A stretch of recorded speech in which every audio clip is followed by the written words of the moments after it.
ప్రేక్షకులకు విజ్ఞప్తి. ఈ కార్యక్రమంలోని ప్రతి అంశం విషయ పరిజ్ఞానం కోసమే, ఎవరిని ఉద్దేశించినవి కావు. ఇందులో సూచనలు, సలహాలు కేవలం పాల్గొన్న వారి వ్యక్తిగత అభిప్రాయాలు మాత్రమే. ప్రేక్షకులు విజ్ఞతతో గ్రహించి వారి సూచనలు పాటించడమా లేదా అన్నది మీ వ్యక్తిగత నిర్ణయం. ఇందులో ఏ విధమైనటువంటి వ్యక్తిగత ఫలితాలకు గాని, వ్యక్తిగత లావాదేవీలకు గాని ఛానల్ యాజమాన్యానికి, సిబ్బందికి ఏ విధమైన సంబంధము, బాధ్యత లేదు. ప్రేక్షకులు గమనించగలరు. ధన్యవాదములు. నమస్తే అర్చన మేడం. నమస్తే ఉషా గారు. మేడం, మనీ గురించి ఇంతకుముందు చాలా టాపిక్స్ అయితే మనం చేస్తున్నాము. సో మనీని అట్రాక్ట్ చేసుకోవాలంటే ఏ విధంగా చేయాలి అండ్ మనీ అఫర్మేషన్స్ ఎలా చేయాలి అని. సో బేసిక్గా చాలామందికి ఒక క్లారిటీ అనేది ఉండదు. ఎంత సంపాదించినప్పటికీ కూడా క్లారిటీ లేకుండానే జాబ్ చేస్తూనే ఉంటాం, మనీ వస్తూనే ఉంటాయి, ఖర్చు అయిపోతూనే ఉంటాయి. అప్పటికి ఆ అవసరానికి మాత్రమే సరిపడా ఉంటాయి, సేవింగ్స్ అనేది ఉండదు. సో అసలు మన పర్పస్ ఏంటి, మన ఐడియాస్ ఎలా ఉండాలి, మనం ఎక్కడి నుంచి స్టార్ట్ చేయాలి, ఏంటి అన్న విధానం తెలవాలంటే ఒక వ్యక్తికి కానీ అసలు ఏ విధంగా అంటారు? మనీ పైన వాళ్ళకి ఇంకొంచెం అవగాహన రావాలంటే ఏ విధంగా అంటారు? ఉషా గారు, నిజంగా మనం డబ్బులు సంపాదించాలి అంటే మనకు ఒక క్లారిటీ ఉండాలి. అసలు దేంట్లో నేను స్టార్ట్ అవ్వాలి, నా కెరియర్ దేంట్లో ఉండాలి అంటే ఎప్పుడైతే మన టాలెంట్ని, మన స్కిల్ని మనం ఐడెంటిఫై చేస్తామో దాని ప్రకారంగా మన కెరియర్ని బిల్డ్ చేసుకోవచ్చు. ఫస్ట్ ఆఫ్ ఆల్ మనం తెలుసుకోవాలి అంటే what am I good at, అంటే నా టాలెంట్స్ ఏంటి, నా స్కిల్స్ ఏంటి, నా పొటెన్షియల్ ఏంటి అనేది తెలుసుకున్నప్పుడే మనం దానికి 100% న్యాయం కూడా చేయగలుగుతాం. ఏ జాబ్ చేసినా కూడా ఫస్ట్ మనం తెలుసుకోవాలి. అంటే టెక్నాలజీలోనా, డాన్సింగా, సింగింగా, ప్రొఫెషన్స్ ఉంటాయి కదా, ఇప్పుడు పేరెంటింగ్ కానీ, టీచింగ్ కానీ, దేంట్లో ఇంట్రెస్ట్ ఉంది అనేది తెలుసుకోవాలి. మన టాలెంట్ తెలుసుకున్నప్పుడే మన ప్రొఫెషన్ని మనం చూస్ చేసుకోగలుగుతాం కదా. బట్ చాలా వరకు ఏదో జాబ్ చేసేయాలి, డబ్బులు సంపాదించాలి అనే విధంగా ఇప్పుడు అలానే అవుతుంది కదా. మనందరిది కూడా ఇల్లు గడవాలి అంటే డెఫినెట్గా ఏదో ఒక జాబ్ చేయాలి అనే విధంగానే ఆలోచిస్తున్నాం. బట్ ఎప్పుడైతే మన టాలెంట్, మన పొటెన్షియల్ని మనం తెలుసుకుంటామో కరెక్ట్గా మనకు తెలుస్తుంది అసలు మన పర్పస్ ఏంటి. అంటే దానిలో అంటే ఆ ప్రొఫెషన్లో మనం ముందుకు వెళ్ళాలి అంటే మనకి డెఫినెట్గా క్లారిటీ ఉండాలి. అండ్ మన ఇంట్రెస్ట్, మన టాలెంట్ని బేస్ చేసుకొని మన ప్రొఫెషన్ చేసుకోవాలి దాన్ని. సో ఆటోమేటిక్గా మనకు బై ప్రోడక్ట్ లాగానే మనకు డబ్బులు వస్తూ ఉంటాయి కదా. సో మనం చేసే జాబ్ కూడా అంటే నలుగురికి యూజ్ అవుతుందా లేదా అనేది కూడా మనం తెలుసుకోవాలి. ఎందుకంటే ఒక ప్రోడక్ట్ని మనం మ్యానుఫ్యాక్చర్ చేసామనుకోండి, ఆ ప్రోడక్ట్ని కరెక్ట్గా యూటిలైజ్ చేయకపోతే వేస్టే కదా. ఈవెన్ భగవంతుడు కూడా మనల్ని సృష్టించాడు, మనం కూడా మన పొటెన్షియల్ ఏంటి అని తెలుసుకొని దానికి తగ్గట్టుగా వర్క్ చేసామనుకోండి అంటే మనం దానికి న్యాయం చేసిన వాళ్ళమే అవుతాం. సో ఫస్ట్ ఆఫ్ ఆల్ మనం ఐడెంటిఫై చేయాలి మన ఇంట్రెస్ట్ ఏంటి, మన టాలెంట్స్ ఏంటి అనే విధంగా ఐడెంటిఫై చేసి దాన్ని మనం ప్రొఫెషన్గా, కెరియర్గా చూస్ చేసుకుంటే కనుక ముందుకెళ్ళగలుగుతాం అనమాట. ఓకే. సో ఫస్ట్ మనం అది అలవాటు చేసుకోవాలని ఒక హ్యాబిట్గా మనం ఏ పర్పస్ సంపాదిస్తున్నాం, మనకి ఏ పర్పస్ అవసరం, సో మన అవసరాన్ని బట్టే మన సేవింగ్స్ కూడా స్టార్ట్ అవుతూ ఉంటాయి. కాబట్టి దాన్ని ఐడెంటిఫై చేయడం ఎలా అంటారు మేడం? యూజువల్గా ఉషా గారు, ఐడెంటిఫై చేయాలి మన స్కిల్ ఏంటో అని చాలా వరకు నిజంగా తెలీదు. సెల్ఫ్ అనాలిసిస్ అనేది చేసుకోం మనం చాలా వరకు. అంటే మనం తెలుసుకోవాలి అంటే గనక డెఫినెట్గా మనం ఉదయాన్నే లేవాలి. అంటే దానికి దీనికి కనెక్షన్ ఏంటి అనే డౌట్స్ కూడా వస్తాయి. బట్ ఎవరైతే మార్నింగ్ లేస్తారో, యూజువల్గా మనం చూసుకున్నట్టయితే ఎవరైతే మార్నింగ్ హ్యాబిట్స్, మార్నింగ్ లేసే అలవాటు ఉన్న వాళ్ళు లైఫ్లో డెఫినెట్గా సక్సెస్ అవుతారనమాట. సో అది ఎలా అంటే ఇప్పుడు మార్నింగ్ లేచినప్పుడు మన బ్రెయిన్ యాక్టివిటీ చాలా ఫాస్ట్గా ఉంటుంది. మనకేం కావాలి, అసలు మనకి ఏంటి, వాట్ am I, అసలు నేను ఎవరు అనేది కూడా మనకు క్లియర్గా తెలుస్తుంది అనమాట. సో నేను ఎవరు అని తెలుసుకున్నప్పుడు మనం ఏం చెయ్యాలి, ఎందుకు వచ్చామనేది క్లారిటీ ఉంటుంది. సో చాలా వరకు మనం చూసుకున్నట్టయితే చాలా రకాలు ఉంటారు ఉషా గారు. మార్నింగ్ లేవాలి అనుకుంటే కొంతమంది లేవాలి అనుకుంటారు, లేవలేకపోతారు. కొంతమంది లేస్తారు. అంటే దీంట్లో కూడా కొన్ని టైప్స్ ఉన్నారనమాట. ఇప్పుడు చాలా వరకు లేవాలి అనుకుంటారు, లేవలేకపోతారు కదా.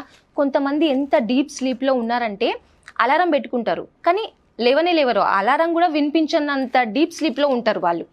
అలా కొంతమంది ఉంటారు. కొంతమంది ఏమో ఎస్ డెఫినెట్గా నేను చేంజ్ అవ్వాలి, నేను లేవాలి, ఏదో ఒకటి చెయ్యాలి అని ఆలోచిస్తారు కదా. బట్ ఈరోజు కాదు, రేపటి నుంచి స్టార్ట్ చేస్తా అనేవాళ్ళు కొంతమంది ఉంటారు. అండ్ ఇంకొంతమంది ఎలా ఉంటారంటే నా లైఫ్లో డెఫినెట్గా చేంజ్ చేసుకోవాలి అనే విధంగా వాళ్ళు లేస్తారు, అలారం పెట్టుకుంటారు, లేస్తారు, పనులు స్టార్ట్ చేస్తారు. అంటే ఎంతవరకు కొన్ని రోజుల వరకే కంటిన్యూ అవుతుంది. వాళ్ళది ఏమవుతుంది, మళ్ళీ రొటీన్లోకి వెళ్ళిపోతూ ఉంటారు. వీళ్ళు ఒక టైపు. అండ్ ఇంకొంతమంది ఎలా ఉంటారంటే వాళ్ళని వేకర్స్ అంటారు. ఎప్పుడైతే అలారం వచ్చిందో డెఫినెట్గా వాళ్ళు లేస్తారు, పనులు స్టార్ట్ చేస్తారు. అండ్ అదే కంటిన్యూ అవుతుంది. అంటే ట్రాన్స్ఫర్మేషన్ వచ్చింది ఆ పర్సన్లో అని మనం తెలుస్తుంది. అంటే అంత డిసిప్లిన్తో మనం చెయ్యాలి. ఎప్పుడు కూడా మనం అనుకోవడం వరకే స్టాప్ అవుతుంది. చెయ్యాలి అనుకుంటాం, మధ్యలో స్టాప్ అవుతుంది. కానీ ఎంతవరకు ఎంతమంది కంటిన్యూ అవుతున్నారు? సో డెఫినెట్గా మన మైండ్లో చేంజ్ రావాలి, మన యాటిట్యూడ్లో, మన థింకింగ్లో ఎప్పుడైతే చేంజ్ వస్తుందో మన లైఫ్లో ఆటోమేటిక్గా ట్రాన్స్ఫర్మేషన్ అనేది వస్తుంది. సో దాని ప్రకారంగా మనం ముందుకెళ్తూ ఉంటాం. అండ్ మనం ఫస్ట్ తెలుసుకోవాల్సింది ఏంటి అంటే ఇప్పుడు మనం ఊర్లో కూడా చూస్తూ ఉంటాం ఉషా గారు, మనకు సిటీలో అంటే అసలు మార్నింగ్ అవుతుందా ఏం తెలియట్లేదు, అలారం పెట్టుకుంటే కానీ తెలియట్లేదు అసలు టైము. బట్ మనకి విలేజెస్లో ఎలా ఉంటుందంటే మార్నింగ్ అయిపోతుంటే అసలు నిజంగా మన చుట్టుపక్కల ఏవైతే ఉంటాయో పక్షులు కానీ, ఇప్పుడు వాటి కిలకిల ద్వానాలు అంటూ ఉంటారు కదా, సో పక్షుల ద్వారా ఆవు అరుస్తూ ఉంటుంది అంబా అని చెప్పేసి, వాటి ద్వారా ఈవెన్ కొంతమంది రికార్డింగ్ సౌండ్స్ టెంపుల్స్ నుంచి పాటలు కూడా వినిపిస్తూ ఉంటాయి. అవన్నీ కూడా మనల్ని లేపేస్తూ ఉంటాయి. ఇక్కడికి వచ్చేసరికి సిటీకి అలారం పెడితే కానీ మనం లేవట్లేదు. సో ఆ విధంగా ఉంటుంది కదా. అంటే యూజువల్గా మనకి బయో క్లాక్ అనేది ఒకటి ఉంటుంది. ఓకే. సో దాని ద్వారా మనం డైలీ లేస్తాం అనుకోండి, ఆటోమేటిక్గా లేస్తాము, అదే అలవాటు అయిపోతుంది. అలా మనం అలవాటు చేసుకోవాలి, అలాంటి డిసిప్లిన్ ఉండాలన్నమాట.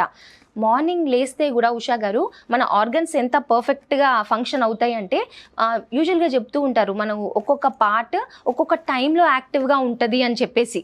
మనం నైట్ పడుకుంటాం కదా, యూజువల్గా అయితే మనము ఫోన్ ఛార్జింగ్ అయితేనే అది పనిచేస్తుంది. అదేవిధంగా మనకు కూడా మన మైండ్కి కానీ మన బాడీకి కానీ ఛార్జింగ్ ఎప్పుడైతే చేసామో కరెక్ట్ ప్రాపర్గా ఫంక్షన్ అవుతూ ఉంటుంది కదా. మార్నింగ్ లేస్తే మన బాడీ యాక్టివ్గా ఉంటుంది, ప్రాపర్ స్లీప్ ఉంటే గనక. అండ్ మార్నింగ్ లేచినప్పుడు మన బ్రెయిన్ ఎంత యాక్టివ్గా ఉంటుందంటే మనం ఏం చేసినా కూడా మైండ్లోకి వెళ్ళిపోతాయి. అండ్ బాడీ కూడా ఎంత అద్భుతంగా ఫంక్షన్ అవుతుంది అంటే కిడ్నీస్ ఇప్పుడు ఏదైతే వేస్టేజ్ ఉందో మన బాడీలో నుంచి ఎలిమినేట్ చేయాలి అంటే కదా మార్నింగే అనమాట. ఎప్పుడైతే మనం మార్నింగ్ లేసి చక్కగా వాటర్ తాగుతామో లోపల అన్ని ఆర్గన్స్ వాటి పని అవి చేసుకుంటూ అంటే ఏదైతే నెగిటివ్ ఉందో అదంతా ఎలిమినేట్ చేసేస్తాం. సో బాడీ కూడా ప్రాపర్గా ఫంక్షన్ అవుతుంది, మైండ్ కూడా ప్రాపర్గా ఫంక్షన్ అవుతుంది ఎప్పుడు మనం మార్నింగ్ లేచినప్పుడు. ఈవెన్ మార్నింగ్ లేచినప్పుడు ఏంటి అంటే కాస్మిక్ ఎనర్జీ అని చెప్పుకుంటూ ఉంటాం కదా, అది ఎలా అంటే విశ్వంలోకి మనం చేసిన ప్రతి థాట్ విశ్వంలోకి రిలీజ్ చేస్తాం అంటే అది ట్రావెల్ అవుతుంది. ఎప్పుడైతే ప్రొద్దున లేసినాకనే మెడిటేషన్ చేసుకోవాలి, చదువుకోవాలి అని చెప్తూ ఉంటారు కదా మన పెద్దవాళ్ళు. ఎందుకు అంటే విశ్వంలో ఏవైతే మన ఆలోచనలు కానీ ఏదైనా కూడా ట్రాఫిక్ అనేది చాలా తక్కువ ఉంటుంది. ఇప్పుడు మనం ఒక ప్లేస్కి వెళ్ళాలంటే ట్రాఫిక్ ఎక్కువ ఉన్నప్పుడు తొందరగా రీచ్ అవుతామా? అవ్వం కదా. ఈవెన్ మార్నింగ్ లేచినప్పుడు ప్రతి ఒక్కరు మార్నింగ్ అంటే 7, 8 అలా లేసారనుకోండి, అసలు ప్రపంచంలో ఉన్న వాళ్ళందరూ అప్పటికి లేసిపోతారు.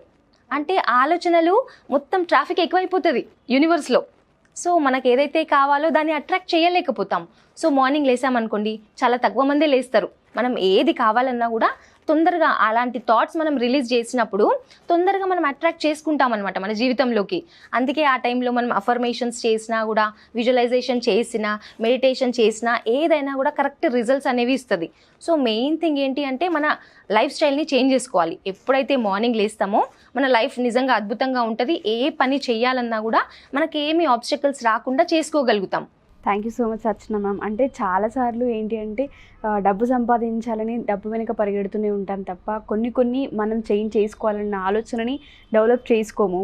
సో ఈ మార్నింగ్ లేవడం అనే హ్యాబిట్ చాలా తక్కువ మందికే ఉంటుంది. మీరు అన్నట్టు ఈ బిజీ స్కెడ్యూల్స్లో చాలా అంటే అసాధ్యం అది. మేడం ఒక్క చిన్న డౌట్ ఫైనల్గా, అంటే చాలామంది నైట్ షిఫ్ట్స్ చేసేవాళ్ళు కూడా ఉంటూ ఉంటారు. సో మనం కంపేర్ చేసుకుంటే మరి ఈ మధ్య కాలంలో ఎవరి సంపాదన వాళ్ళది, ఎవరి సేవింగ్స్ వాళ్ళవి, ఎవరి వర్క్స్ బిజీ స్కెడ్యూల్ వాళ్ళది అనమాట. మరి వాళ్ళ విషయానికి వస్తే మీరేం చెప్తారు వాళ్ళకి? ఉషా గారు, అంటే నైట్ షిఫ్ట్ ఉన్న వాళ్ళైతే మనం ఏం చేయలేము. ఎందుకంటే వాళ్ళ బయో క్లాక్ అని చెప్పాం కదా, అలా ట్యూన్ అయిపోతుంది.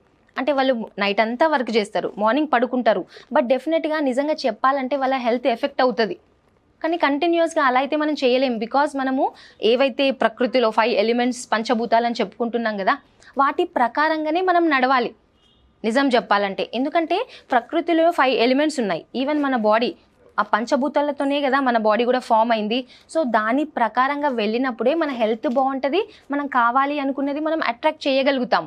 సో డెఫినెట్గా నైట్ షిఫ్ట్ చేసే వాళ్ళకి మోస్ట్లీ మనం చూస్తూ ఉంటాం కదా, అందరి హెల్త్ అయితే అంత బాగోదు. అంటే కొన్ని ఎక్సెప్షనల్ కేసెస్ ఉంటాయి. అండ్ వాళ్ళ బయో క్లాక్ కూడా అట్లా ట్యూన్ అయిపోతుంది. కాబట్టి కొంతమందిలో ఇలా ఎఫెక్ట్ ఉంటుంది, కొంతమందిలో ఉండకపోవచ్చు. బట్ వాళ్ళ లైఫ్ స్టైల్ని బట్టే ఉంటుంది ఏదైనా కూడా. Thank you ma'am. Thank you so much. Thank you Usha గారు. సో సో చూసారు కదా, ఎవరైనా సరే మనీ అఫర్మేషన్స్కి సంబంధించి కానివ్వండి, విజువలైజేషన్, వీటితో పాటు ఇంట్లో కొన్ని వస్తువుల రూపంలో మనకు ఒక నెగిటివ్ ఎనర్జీ అనేది ఉంటుంది. సో దానివల్ల మనం ఏం చేసినా సక్సెస్ అనేది చాలా తక్కువ మనం చూస్తూ ఉంటాము. సో ఆ విషయంలో మీకు క్లారిటీ కావాలి అనుకున్న, ఫర్దర్గా ఇంకేమైనా ఆ విషయాలపైన డౌట్స్ ఉన్నా కామెంట్ రూపంలో కామెంట్ చేయండి. దాంతోపాటు అర్చన మేడంతో 1-to-1 సెషన్ కానీ క్లాస్ కానీ కావాలి అనుకుంటే కింద స్క్రోల్ అవుతున్న కాంటాక్ట్ చేసి ఎన్రోల్ చేసుకోవచ్చు. Thank you.